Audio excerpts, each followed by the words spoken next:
Willie D Live. What's up, family? If it's your first time checking out the show, let me know what city, what state you're coming in from. If you're outside of the United States, let me know what country you represent. Throw up the flag. Family, I need you to smash up the likes, smash up the likes, smash up the likes. Going right in, fam. Tragic news out of Texas in the wake of the devastating July 4th weekend flash floods in central Texas that have claimed at least 110 lives. There has been enough blame to go around for everybody. Most of those deaths happened in Kerr County, where at least 87 people have died, including 30 children. Former Houston Food Insecurity Board member Sadé Perkins has sparked controversy with her remarks about Camp Mystic, a private Christian summer camp for girls. In a TikTok video, Sadé labeled the camp a whites-only conservative Christian camp, stating, "If you ain't white, you ain't right. You ain't getting in. You ain't going." She further claimed that if the victims were Hispanic or Black, the media and the public response would have been less vigorous, suggesting that no one would give a F and that parents would be saying they need to be deported. They should have never been there in the first place. Her comments have been widely condemned by Houston Mayor John Whitmire. He called them deeply inappropriate and confirmed that Sadé would not be reappointed to the Food Insecurity Board, the First Unitarian Universalist Church of Houston, where Sadé is affiliated, issued a public apology stating that her views do not reflect the church's core values of love and inclusivity. Furthermore, Sadé's own partner publicly disavowed her comments. Joining me today to address both the specifics of the incident and the broader implications of her views on race, media, and social division is Sadé Perkins. Where we at, Sadé? On. Okay, here we go. Welcome to the show. Hey, thanks for having me on. Hey, straight out the gate. Any regrets? No. No regrets. No, not a single one. Not a single regret. Okay, so you stated that if the victims were Hispanic or Black, the media and the public response would have been less vigorous. Can you elaborate on what led you to the conclusion how you believe that race influenced the coverage of this tragedy? Well, I mean, race is involved with everything, as we know. And that camp was established in the 1920s under Jim Crow segregation. So it was established as an all-white Christian conservative camp. And it hasn't really evolved much since then. Yes, they do have one or two, people of color or whatever, but that, that's what they do just to say that they're diverse or whatever. For the most part, it's still an all-white camp and affluent on that. And that's what's really important. It's rich white folks who got swept away. Normally, when these natural disasters happen, it's usually people of color who are most affected because, you may not have the money to evacuate, et cetera, et cetera. And they're hardly ever affected because they can get up out of there. This situation was a catastrophic failure of the government and also the camp itself. All right. Those kids were not allowed to have cell phones, and neither were the camp counselors. Nobody got the alert. So I feel like that's where the blame needs to be. But since these were little white girls that this happened to, their future baby makers, they are really upset about this. Yeah. I covered this story very compassionately, I think, when it first broke. And I did so because I didn't even have time to consider the disparities in media coverage in regards to race or something. I just saw some kids had drowned, and Texas, which is where we are, this is our state, was in trouble. People are going through it, and I just felt for them, and I did a report, and I gave my condolences and wished everybody well. But I ain't gonna lie, I'm gonna keep it a buck. I'll keep it a buck. If I had had more time to think about it, I'm straight up, I would have probably included the fact that they need to have this same type of energy when Black and brown children go missing. Exactly. Yeah. So with that said, race and socioeconomic status does play a significant role in how these tragedies are covered. Uh, is there a way that we can have this type of honest discussion and address the disparities without being cynical or lacking compassion? Oh yeah, absolutely. I do have compassion, and I said in my original video, even though it was totally overlooked, that I want these girls to be found, and that's not really the focus here. The focus here is more so the failure of the government, the failure of the camp, and then also the fact that these same MAGA Christian conservatives would be literally wishing death on people if they don't meet their standards. If these were trans campers, if these were LGBTQ campers, all of that, these same MAGA Christians would be saying that this is God's will. So I'm just using their logic. Maybe, maybe it's God's will. I'm not saying that because I don't even believe in God. But if you use their logic, if it would have happened to trans kids, that's exactly what they would be saying. And anytime a natural disaster happens to a state that they don't like California with the wildfires, these MAGA Christians were saying, well, that's God's will and don't send them any relief and all this and this and that, So that's, yeah. Can you clarify how institutions can be more inclusive while still maintaining their culture or religious identities? These particular, their culture is white supremacy. So I don't know if they're interested in that. That is their culture. There are, non-racist white people. There are white people who are trying to make a difference. But at the end of the day, the majority of white people conform to white supremacy, period. Mm-hmm. Yeah. Your partner, who is a white male, has publicly disavowed your comments. How do you reconcile your partner who's supposed to have your back? You got the whole public, you got the whole country, the entire, seem like the world coming down on you right now. And instead of your husband saying, oh, not your husband, but your partner saying, I got your back, quietly, I don't know about that, Sadé, but publicly, hey, I got your back. Instead of him saying that, he decides that, I'm going to publicly disavow what she said. And have y'all had a comment? Well, I'm sure y'all had a conversation about that. What was that conversation like? Well, he has a boss too. He has people he has to answer to as well. And the situation with Unitarian Universalists, right? These are supposed to be the good white folks, right?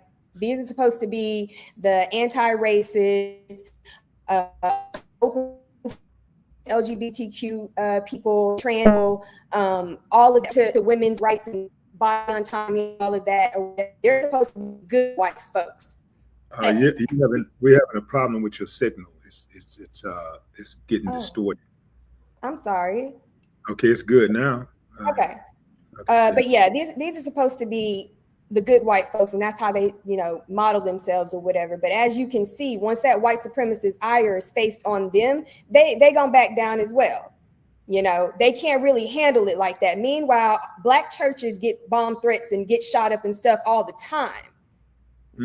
So it basically comes down to, he has a boss too, and the people at the top did not like the comments or whatever. They really didn't like the cunt comments, and I'll get to that later. They didn't like the video or whatever, and this was their opportunity. I feel, if you're supposed to be so anti-racist, instead of throwing a Black woman under the bus, this is their opportunity to shift the focus back on what I actually said, instead of letting the white supremacists control the narrative. The white supremacists want to focus on she called them cunts and da-da-da-da and whatnot.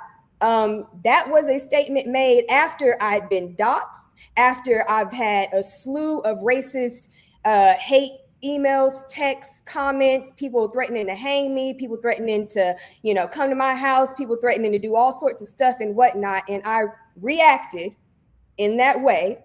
And yes, I could have chosen my words better and whatnot. But this is such a common thing when it's like white people don't even see the white mob. The white mob is allowed to be a mob, and they're allowed to hurl rocks and everything at you and spit at you and whatnot. But it's your reaction. You're supposed to just walk into the schoolhouse with your head down and don't engage or anything like that. And I feel like I can't really do that. And I'm not trying to fight the whole world or anything like that, but it's like the focus should be on the white supremacists who are attacking me. And as far as the church goes, I feel like they missed an opportunity to actually do the right thing and to stand in the truth that they claim to hold. They do claim that they are anti-racist and this is that and the third, and they have done a lot of positive work. And I'm not just talking about this church in particular, I'm talking about Unitarians all, together. They have done a lot of positive work out there, but it's still a mainly white institution. They still have their white supremacy and stuff that they need to unpack as well. And this is my partner. I'm not a member of the church. I do not go to the church. So yeah, this is just my partner. Yeah. Do you think your partner's race may have influenced his decision to publicly disavow you, or is it more of a personal values and beliefs?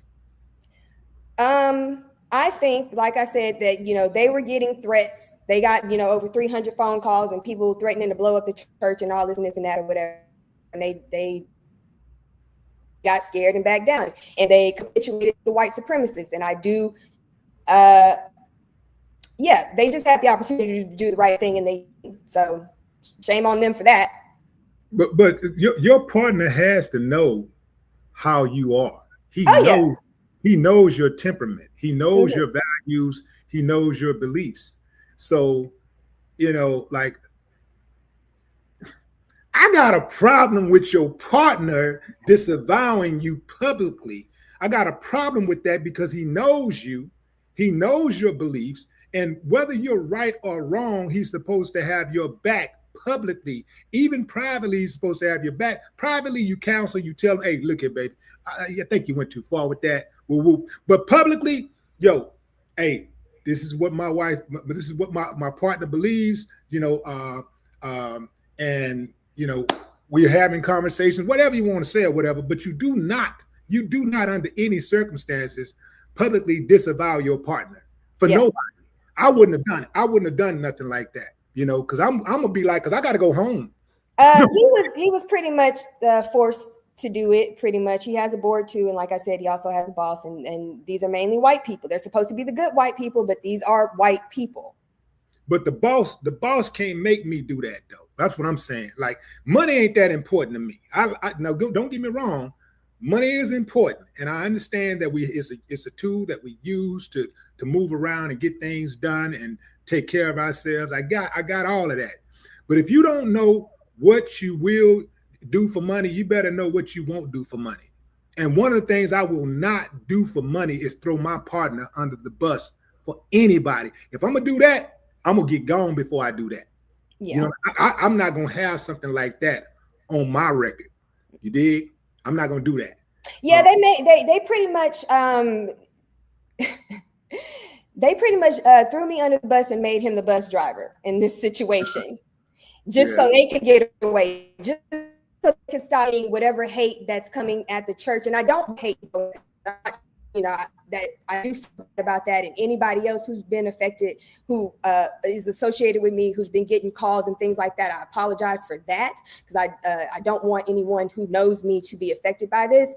But like I said, in their creed and in the morals that they supposedly claim that they stand for, they say that they stand for anti-racism and they're against white supremacy. But when white supremacy comes knocking at their door, they don't know how to handle it.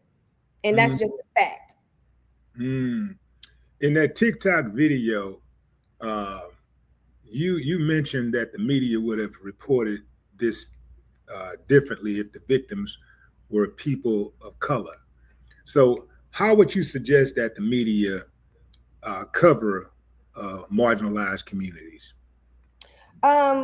Well, for one, they don't need to call us refugees and stuff like what they did with Katrina. You know, they came one state over, and all of a sudden you a damn refugee.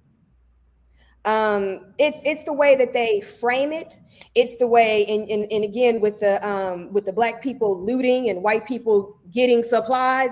I mean, it's all of that, and it's the way that the media frames it, and they do this on purpose to villainize us. Mm-hmm. Yeah. Do you believe there's room for more dialogue and understanding between people with different political point of views?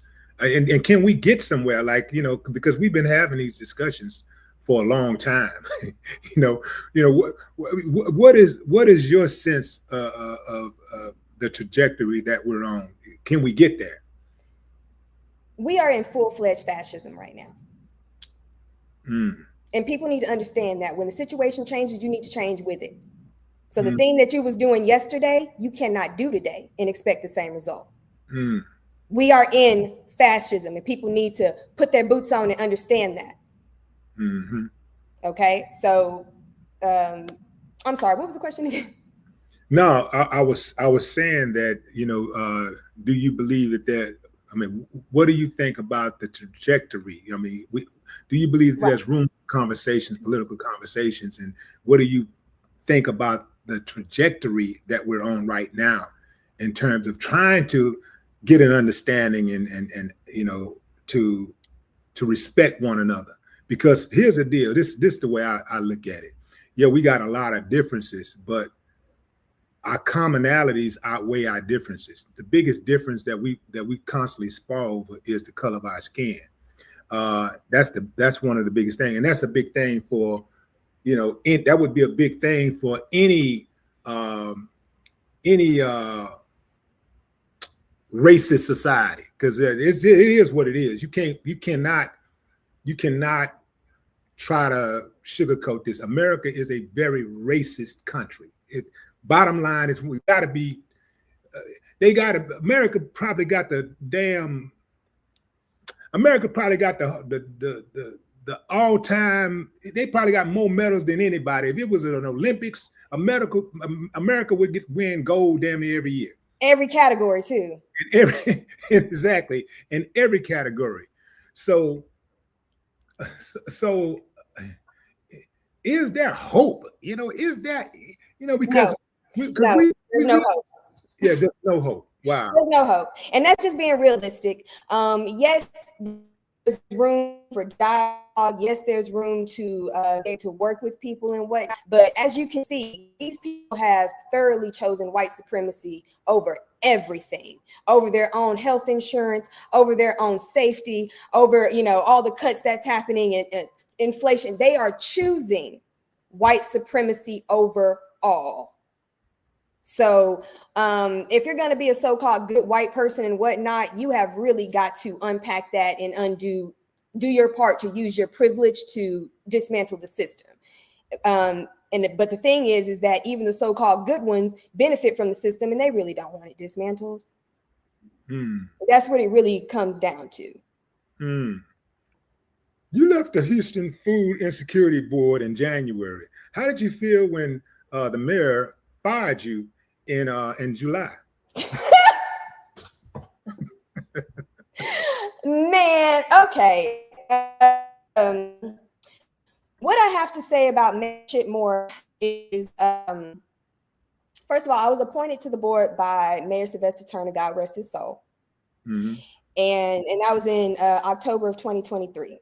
I was on the board for a little over a year. I served my time. They did ask me to come back, but I decided not to. I resigned in January to focus on other things because I noticed that once Shitmore got into office, his main goal has been to dismantle everything Sylvester Turner has done.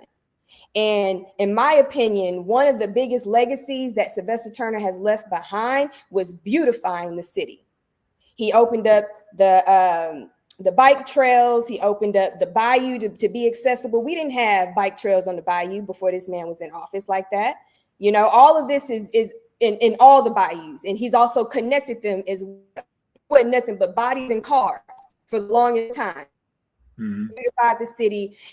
He put in the city bikes that Mayor Whitmore has ripped out. He had the Marshall Bridge and all of those lights and stuff that were real pretty that no longer light up anymore. And the fact that Mayor Whitmore is ripping out the bike lanes is so crazy to me, because I mean, these roads are already shitty, and more bikers are getting hit by cars. So him making those comments, it wasn't directed at me necessarily. It was more so at my partner, because my partner had been in city council for the last couple of months, giving him hell about these damn shit. Yeah, you got a bad connection going on. It's trying to get through it. Can you tell that connection is bad on your end? No, because you're coming through loud and strong, and my stuff isn't buffering. Yeah, your face is even a little blurred. But it's a little better now. I don't know what happened. I guess we got to. Somebody trying to hack the chat or what? I think we got to actually talk to the algorithm, like, hey, and then it'll get back right. You know. Okay. Yeah. Explain to me some of the things that have happened to you since you made these comments, because you were saying something about these people calling you all kind of names and they doxed you. Like, what is that experience like, and what are you doing to protect yourself? Well, yes, they have doxed me. They've, I guess, been riding past my house, taking videos and doing other things to try to intimidate me. And my reaction to that is I got a shotgun. Yep. I got a shotgun, and I'm not afraid to use it. I'm not trying to say that I'm Billy Badass or nothing like that. But like I said, if anyone does come to my home uninvited, this is what's going to happen. But as far as like all the hate and stuff, it hasn't really affected me, because I'm used to white supremacist hate. Not all of this all at once, but I've made, several controversial videos or whatever, and this is the typical reaction that I get from white supremacists or whatever. And the thing about it is that white people online are not the same white people you see in person, right? Online, these people are hateful as hell, and it's spewing nothing but racism, white supremacy, and F you nigga, and this, that, and that third or whatever. And it goes right down to their little children and shit when they be playing on these games and stuff. When when you hear the kids on the games or whatnot, all them little white kids in there, nigga, all of them, all the time. So, yeah. Yeah. So what are some of the words? What I mean, I got an idea. There's some people listening right now may have no idea about, what type of backlash that you've been receiving. Like share some of the things that's been happening specifically since you made your comments. Let me see if I did download some images and whatnot. I don't know if I can share them, but I've gotten messages like fucking racist piece of shit. Hope you get raped, dumb nigga. That's one that I read. You need to be hung. Try to edit, Oh, sorry. My bad. You're right. And that's what's crazy too, because these comments and stuff, they're allowed to post these things and it doesn't get flagged. But if you say it's flagged immediately. Man, if I repeat what they say, it is flagged immediately, right? You can't even say white on TikTok. You got to say white tea. You got to, you know what I'm saying? You got to say paper plate people and shit, right? When they all in the comments, nigga, and monkey emojis and all sorts of stuff or whatever, it never gets flagged. So yeah, I mean, everything is like working together to uplift white supremacists and whatnot. And as far as like MAGA, they can say the most vile, hateful, racist shit, and no one is trying to hold them accountable for their comments. But as soon as a person reacts and says something or whatever back, it's, let's take her livelihood. Yeah, I learned not to even engage when people come on with the ignorant stuff. My block game is super strong. I'm one of the all-time block leaders in the history of social media. My block game is super cold. It's superb, second to none. I just don't. I don't mention their name. I don't give them any type of shine. I just block them and keep going because I saw early on, especially like on Instagram, if you got a little bit more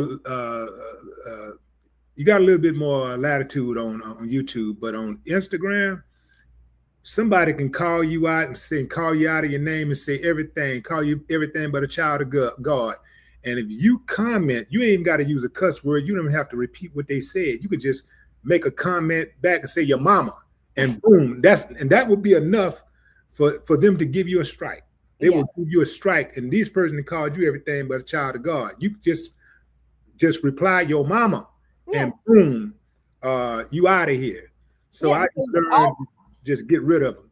All of these platforms, as you can see, are geared towards white supremacy, and it's geared towards silencing Black voices and people of color's voices and whatnot, and keeping it into certain diagrams where you can only say certain stuff or whatever.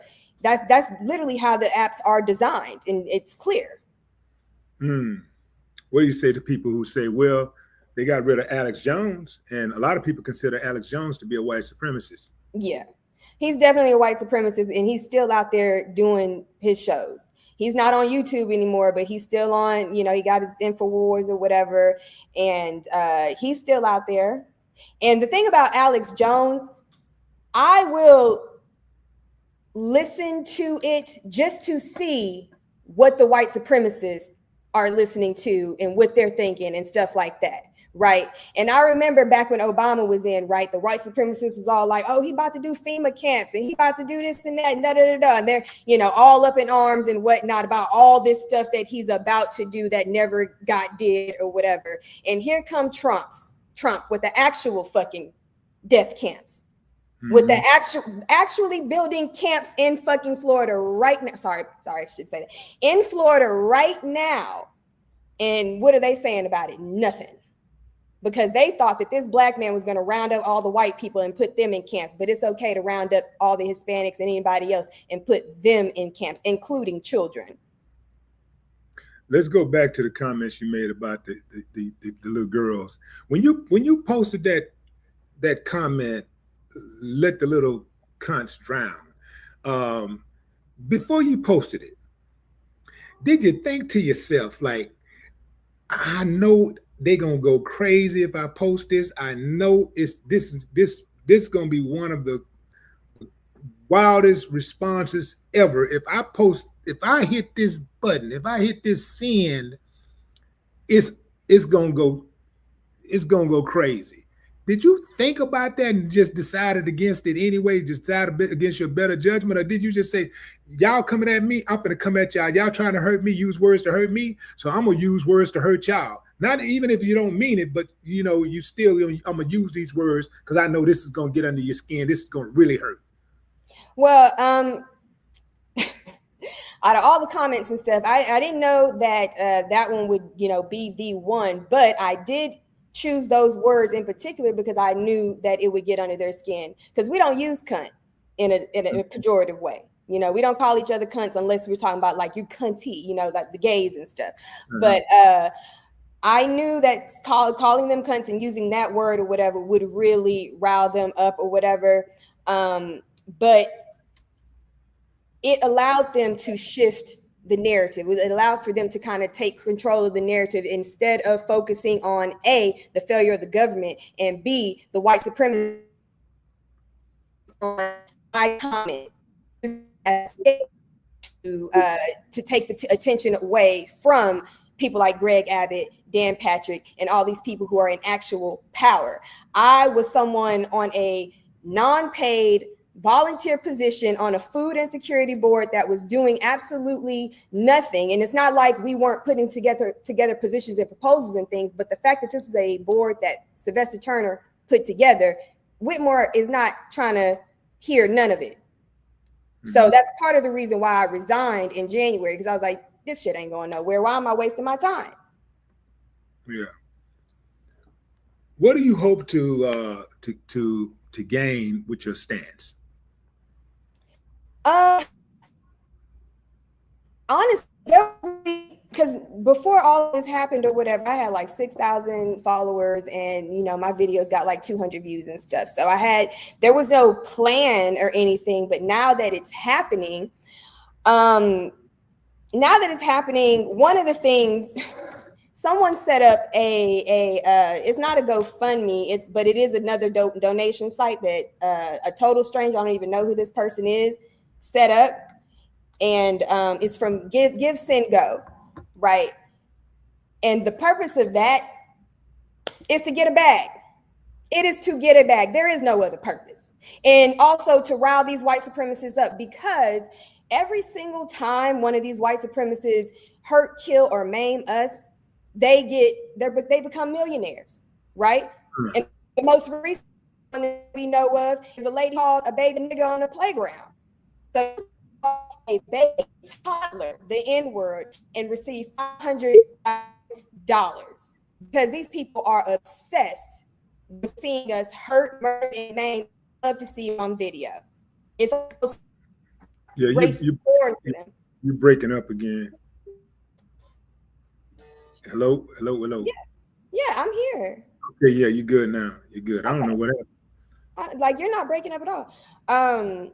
Yeah, but it's almost like racial pornography for them, and they get off on it. They really do. So if you put your knee on a black man's neck for 20 minutes, they're going to make sure that your books are so full in there they can't put no more money on your books. So Derek Chauvin is living very well in the pen.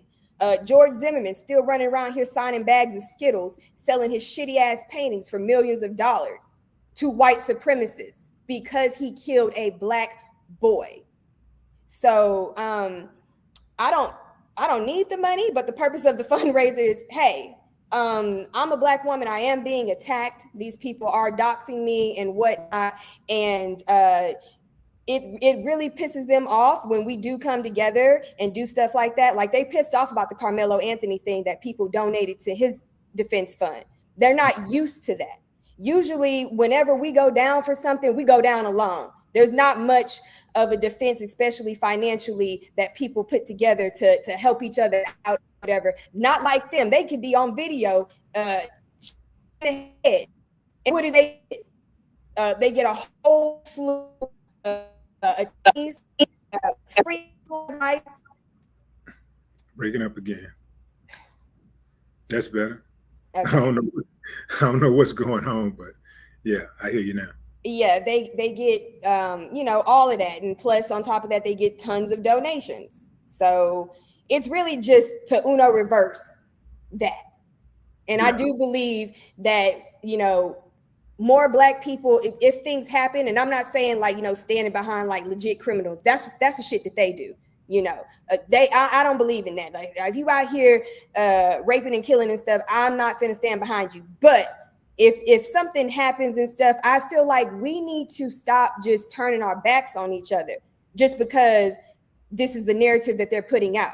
There's been a lot of black people who've also been putting out videos because they're white supremacist narrative of she's a racist,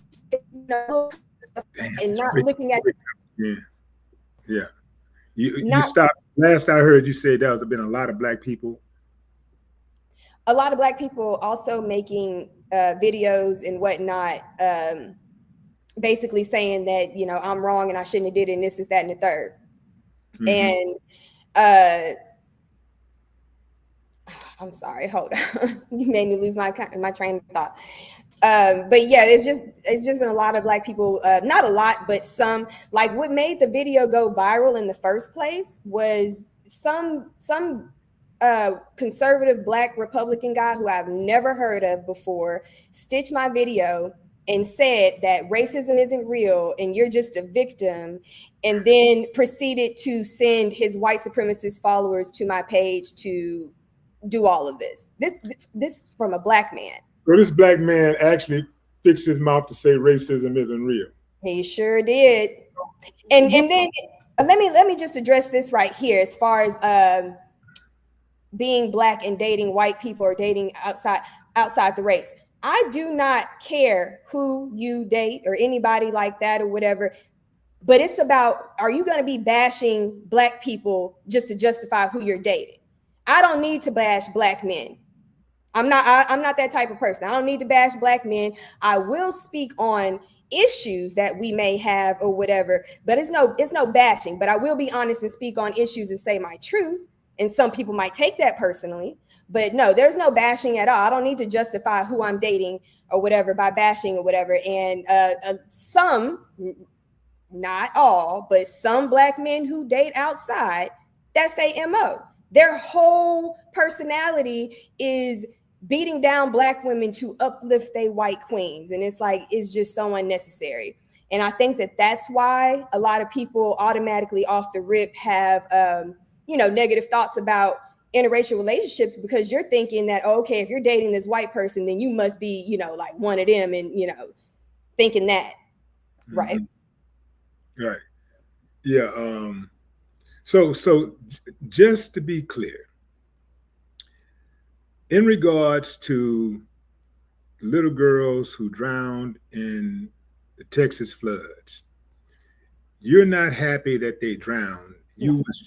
You are upset that Black children and brown children don't get the same respect and consideration. That's your beef.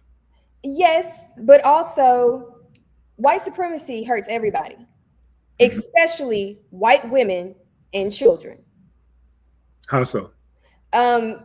Because of the way that it's set up. Like, we know how it hurts us, right? But they not escaping this. They trying to turn them into little Gilead birthing machines, right? This whole abortion ban stuff, it's not for us. They don't give a damn if we, they don't want us to have kids, but they want them to be producing. They are not producing enough. That law is for them. So they're getting trapped in this, right? And when they get have ectopic pregnancies and things like that, they're being trapped into it. Now, I haven't seen none of them go to jail yet. I've seen several Black women get arrested for having miscarriages and things like that. I've seen several Black women get arrested, and then not to mention the sister in Georgia who they kept on life support as a damn science experiment, just to see if they can do this, if they can incubate babies without consent at all. That's just sick. So they also are getting inadvertently hurt as well. And then the fact that they're trying to, they don't want us to work, right? They don't want none of us to. They want all of us to be dependent on the men, especially them. So obviously that keeps them trapped in all sorts of crazy ass relationships and whatnot by wanting to be a trad wife. And now you gotta do everything for this man and your children and whatnot, and not have no personal identity. So it doesn't help them. It definitely inadvertently affects white women and children for sure. It affects us all, but it also affects them as well. Nobody escapes white supremacy. Do you have brothers? Yeah, I do. Are they? Are you close to them? Yeah. Yeah. Are they like in the city? Yeah. Yeah. So what do they think about all of this?